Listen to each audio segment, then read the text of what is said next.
ஆசீர்வாதம் பண்ண வேண்டும், அவனை கடை தேற்ற வேண்டும் என்று சொன்ன உடனே அடுத்த நாள் அதிகாரியை சென்று கோதாவரி ஆற்றியை திருத்தம் கொண்டு வருகிறார். வருகின்ற போது திடீரென்று ஆலமரத்து விருட்சத்தின் கீழே ஒரு ஒளி ஜோலையை விட அப்படியே ஒரு ரவுண்ட் அப்படியே வந்துட்டு பார்க்கின்றார். தன்னுடைய குருநாதன் பூஜிக்கின்ற அந்த தத்தாத்திரேய சுவாமியை எல்லாமே அங்கு வச்சிருக்கின்றார். அவனுக்கு இங்கே என்ன வேலை பாருங்க, எங்க போகுது பத்தி அவருக்கு இங்க என்ன வேலை, நம்ம குருநாதன் எல்லாம் போனோம், இங்க வந்திருக்காரு. உடனே பார்த்து அவர் கண்டு காணாமல் தேட ஒண்ணா பொருள் இங்க தேடி வந்திருக்குன்னா அதை பார்க்காம கண்டுலாம். உடனே அந்த பரம்பொருள் கிட்ட வந்து ஏகநாதா உண்மையை காணவே யாம் வந்திருக்கின்றோம், வரங்கள் தரவே வந்திருக்கின்றோம். என்ன வரம் வேணும்? எனக்கு ஒரு வரமும் வேண்டாம். உங்களை நான் கூப்பிட்டேனா, உங்களை பிரார்த்தனை பண்ணணும் நான் பண்ண இல்லையே, எனக்கு ஒரு வரம் வேண்டாம். எனக்கு குருநாதன் குரு பார்க்க கோடி புண்ணியம். யோகி கடற்கண் பார்வைப்பட்டார் கவலையெல்லாம் தீரும். கண் இமைக்கும் நேரத்திலே காலம் நல்லதா, என்ன வேணுமோ அருளும் பொருளும் கொடுப்பார். குரு ததாதி எதையும் கொடுக்கிறது. இறைவன் செய்தானோ செய்யவில்லையோ குருநாதன் கொடுப்பார் என்று நினைச்சிட்டு நான் எனக்கு ஒன்றும் வேண்டாம் என்று வருகிறேன். ஏகநாதர் ஆசிரமத்துக்கு வந்தாச்சு. வழக்கம் போல பால் அவருக்கு காய்ப்பதற்காக பாலரசி தீயை மூட்டுகின்றார். ஒரு நாள் சுற்றி சுற்றி நாய்க்குட்டி கூட வர. ஏகநாதா என்ன சுவாமி, முகத்தை பார்த்தா ஒரு தேஜஸ் இல்லையே, ஒரு இறைவனை பார்த்தா எவ்வளவு தேஜஸா இப்படி அசடனா இருக்கானேன்னு சொல்லி சுத்தி வந்து ஏதாவது தரிசனம் கிடைத்ததா என்ன? ஆமா, நீங்க இது கூப்பிடுற அந்த மூடுதல் சாமி வந்து உனக்கு என்ன வரம் என்ன சொன்னா, நீ எனக்கு வரவும் வேண்டாம், ஒரு சுக்கு வேண்டாம், எனக்கு குருநாதனுடைய திருவடிக்கு நான் சேவை, அவர் தரிசனமே எனக்கு போதும். அப்படி கேட்க முக்கோடி இந்திராதி தேவர்களும் காண கிடைக்காத பரம்பொருளை தேடி தவம் இருந்தும் காண கிடைக்காத பரம்பொருள் உன்னை தேடி வந்து ஏகநாதா உனக்கு என்ன வரம் வேண்டும் என்று கேட்டிருக்கின்றார். உதாசீனப்படுத்தி விட்டார். இனிமேல் இந்த ஆசிரமத்தில் இருக்கிற போவையே அந்த குழந்தை ஏகநாதன் பாடுகிறார். குரு மாதா குரு பிதா குரு மாதா குரு பிதா குரு மாதா குரு பிதா குரு மாதா குரு பிதா குரு அமுதி குலதேவதா குரு அமுதி குலதேவதா குரு மாதா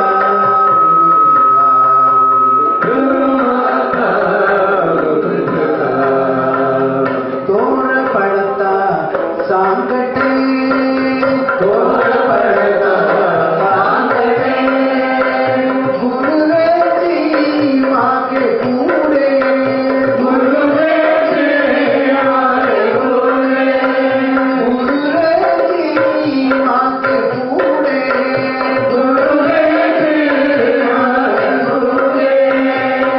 मां के पूरे गुरु माता गुरु पिता गुरु माता गुरु पिता गुरु रामुजी कुलदेवता गुरु रामुजी कुलदेवता गुरु माता गुरु पिता गुरु माता गुरु पिता एक जनातनी चरण एक जनातनी चरण गुरु एक जनातना गुरु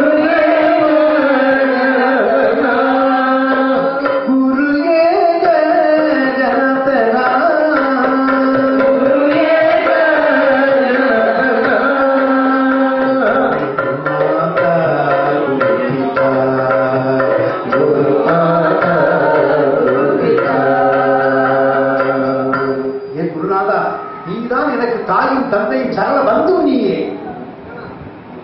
இறைவன் செய்தானோ செய்யவில்லை, நீ செய்வாய். உன்னுடைய பரம கருணையை நாம் அறிவோம். என்ன எல்லோரும் கண்டியா கிருஷ்ணன் என்று கூப்பிடுவாரு. அப்படியா? இல்லப்பா, நீ அப்பா அம்மா போய் கூட இருந்து நீ வேற வராரு, நீ உனக்கு சின்ன குழந்தையா இருக்கணும். இல்லை, கடம் பிடிச்சு நான் உங்களுக்கு சேவை செய்வேன். 12 ஆண்டுகளாக குரு சேவை செய்கிறது. பண்டரிபுரத்திலே பாண்டுரங்கன் தரிசனம் செய்வதற்காக ஞானதேவர், துக்காராம் மகரேர் எல்லோரும் அங்கே செல்கின்றார்கள். ஞானேஸ்வரர் எல்லா மகராஜும் அங்கே செல்லுகின்ற போது அங்கே சாந்தியம் இல்லை. ஒன்றே பாருங்க, திருடன் இங்கே இல்லை, எங்கேயோ பக்தருக்கு சேவை செய்து ஓடித்தான். அதனால என்ன செய்யணும்? விட்டல விட்டல விட்டல விட்டல விட்டல விட்டல விட்டல விட்டல விட்டல விட்டல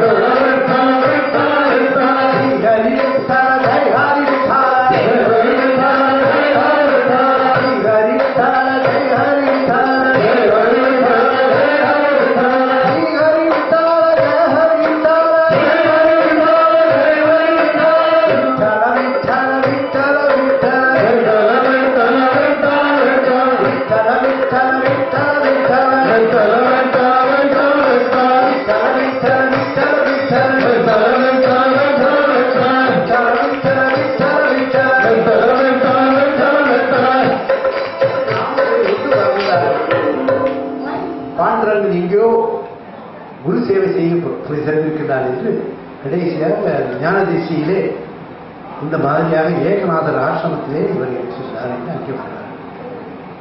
அப்ப அந்த சமயத்தில் என்ன பண்ணாரு? வருகின்ற போது ஏகநாதா, இந்த சுவாமி வாரண்டு பதார்த்தங்கள் எல்லாம் பண்ணி நீங்க இங்கு போஜனம் மறந்து வேண்டும், நாம சங்கீர்த்தனம் எல்லாம் நடக்கட்டும் என்று சொல்லியிருக்கிறது. ஏகநாதா, இங்கே யாராவது வந்தார்களா உனக்கு சேவை செய்வது? ஆமா. எத்தனை ஆண்டுகளாக? 12 ஆண்டுகளாக. யார்? அவர் பேர் என்ன? கண்டியா கிருஷ்ணன். அவன் கூப்பிடு. காய்கறி கட்டிட்டு இருக்க, ஏ கண்டியா கண்டியா, ஏ கிருஷ்ணா கிருஷ்ணான்னு கூப்பிடுறாங்க. வரல. உள்ள போய் பார்க்கும்போது காய்கறி நறுக்கிய நிலையிலும் அந்த கத்தியெல்லாம் அங்கே வந்து அழகாங்க. உடனே ஞானேஸ்வரர் துக்காராமாக அஸ்தாங்கமா கால்கள். ஏகநாதா, உன்னுடைய குரு பக்திக்கு நீ குருவுக்கு சேவை செய்தாய், அந்த பரம்பொருளை இறங்கி வந்து உனக்கு சேவை செய்தார். குரு சேவைக்கு மிஞ்சியது உலகத்திலே ஒன்றும் கிடையாது என்பதை ஏகநாதனுடைய சரித்திரம் தெரியும். அப்படிப்பட்ட குரு உங்களுக்கு கிடைச்சிட்டாங்க. வெட்டியா போட்டு குருவால என்ன செய்ய முடியும்? பரிபூரணம் உணர்ந்த ஞானி, பரிபூரணம் உணர்ந்த ஞானி, வெளிப்பட உணர்ந்த பாவம் எல்லாம் பஞ்சாய் பறந்து போகுமே, கோடி கோடி நன்மைகள் உண்டாகும். அதை பார்த்தேன். குருஜி ரொம்ப டிவோட்டிஸ் எல்லாம் வந்து நாங்க ஸ்பரிச தீட்சை கொடுத்தார். ஒரு சத்குருநாதன் எத்தனை வகையான தீட்சை? ஒரு 3 வகையான தீட்சை. ஒன்று ஸ்பரிச தீட்சை, நயன தீட்சை. எண்ணத்தார் குருநாதரை நினைக்கின்ற போது அவன் அருள் கிடைக்கும். சுவாமி அவர்கள் சொல்லி, distance is not a barrier to this beggar. If you chant this beggar name once, my father shower his blessings. இங்கிருந்து எத்தனை லட்சம் மைல்களுக்கு அங்கே இருந்து நினைத்தாலும் வருவேன். அப்படி ஆசீர்வாதம் கிடைக்கும். கோழி என்ன செய்யும்? முட்டை போடும், முட்டைக்கு மேல இருந்து அழகாக்கும், குச்சி ஆன பிறகு கூட அப்படியும். அதே போல அன்னைக்கு குருஜி ஆள்கள்லாம் தட்டி தட்டி கொடுத்தார். ஏன்னா மற்ற அவங்களுடைய பாவம் நமக்கு வந்துருமோன்னு சொல்லி கொஞ்சம் சொல்ல மாட்டாங்க. இதெல்லாம் இருக்கு. ஆனா கொஞ்சம் பரிசீலிச்சு கிடைக்கும். நயன நீச்சை பார்வையினாலே கடல்ல பார்த்தீங்கன்னா மீன் முட்டையை போட்டுக்கிட்டு அப்படியே பார்க்கணும். பார்த்தா அது பார்வையினாலே போயிடும். கடல் ஆமை கடலுக்குள்ள இருந்து வெளியே வந்து மண்ணை நோண்டிக்கிட்டு முட்டையை போட்டு ஒரு 8-10 கிலோமீட்டருக்கு அது தள்ளி போயிருந்து அதே நினைக்கிறதா. அப்படி போயிடும். அப்படி 3 வகையான திசையை கொடுப்பவர் நான் சத்குரு. நான் அவங்க எல்லாம் உணர்ந்தவங்க சாமி ஒரு புஷ்பத்தை வச்சுக்கிட்டு அப்படியே பாப்பாருன்னா கூட நம்ம அப்போ யார் யார் நாங்க பக்கத்துல இருப்போம். சுவாமி பார்த்தா இங்க பாப்பாரு, என்ன சுவாமி அங்க பாக்குறாங்க, அங்க ஒரு பெரிய பிளஸ் ஆபத்துல இருக்கு. நமது சிவசங்கர் பாபா அவர்கள் கூட ஒரு தடவை இமயமலைக்கு போகணும்னு சொல்லும்போது இந்த தடவை வேண்டாம் அப்படிங்கிறார். இல்ல சுவாமி எல்லா ஏற்பாடும் பண்ணிட்டேன். ஓ, ஏற்பாடு ஆகிவிட்டதா? சரி செல்வோம். எப்பவாவது ஆபத்து வருகின்ற போது இந்த வெற்றிக்காரனுடைய நாமத்தை சொல்லுங்கள் என்று சொன்னார். எனக்கு தெரியுமா போய்கொண்டே இருக்கின்றார்கள். பனிமலை உருகி அப்படியே கொஞ்சம் ஆளுநர்லாம் உள்ள போயிட்டு இருக்காங்க. பாபா முன்னாடி சொல்றாங்க, யோகி ராம் சுரத்குமார் அப்படி செட்டாகி அவ்வளவு காப்பாற்றுகிறார். குருவால் என்ன செய்ய முடியும்? விதியை மாற்றலாம். விதியை மாற்றலாம் அவரிதல்ல, அவர்கள் கருணை எளிதல்ல.